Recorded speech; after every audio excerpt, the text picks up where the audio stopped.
जिजाला आणि मला जायचं होतं आमच्या एका सेलिब्रिटी फ्रेंडच्या लग्नाला. आम्हाला पोहोचायचं होतं वेळेत, तरी पण जिजा उठल्यानंतर असंच टाइमपास करत पडलेली.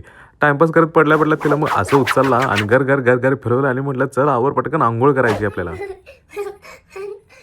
नंतर आंघोळ करू आधी, चल आंघोळ करू चल. आंघोळ झाल्या जिजाने आंब्यावर ताव मारला आणि मग निघालो. आम्ही दोघे पण लग्नासाठी मस्तपैकी रेडी झालेलो आणि निघालेलो आम्ही लग्नाला. हडपसर पासून आम्हाला दिघीपर्यंत जायचं होतं. एवढ्या उन्हाचं जिजा गाडीत बसल्या बसल्यात झोपली. 1 hour later.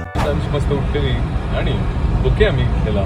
ऊन आणि ट्रॅफिक एवढं होतं तरी पण आम्ही बरोबर वेळेवर पोहोचलो. कार्यालयात गेल्या गेल्या बघतोय सगळेजण निघालेले अक्षतासाठी. प्रियांका पालकर म्हणून एकटी अभिनेत्री आहे, तिच्या लग्नासाठी आम्ही आलेलो. प्रियांका आणि शुभम एकदम खुश होते. अक्षतासाठी सगळे पाहुणे एकदम रेडी बसलेले. मुलीच्या मामाने मुलीला आणलं आणि लगेचच अक्षता सुरू झाल्या. मंगलाष्टकानंतर हार घालायचा कार्यक्रम होता. शुभमला जरा डाऊट आला म्हणून जरा थांबला, परत डाऊट क्लिअर झाला म्हणून त्याने परत हार घातला आणि त्यांचं लग्न पार पडलं.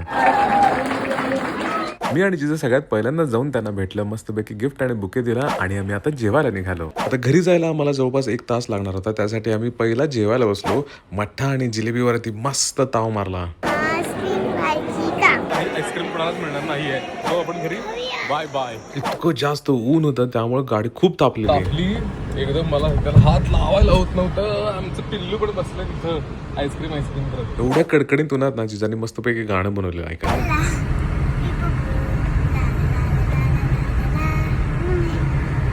असं जिजाने गाणं बनवलं. मंडळी आम्ही आता फायनली घरी पोहोचलोय. खूप लांबचा प्रवास करून आलोय आम्ही दोघं पण. Okay let's go. आईस्क्रीम नाही, बाय बाय.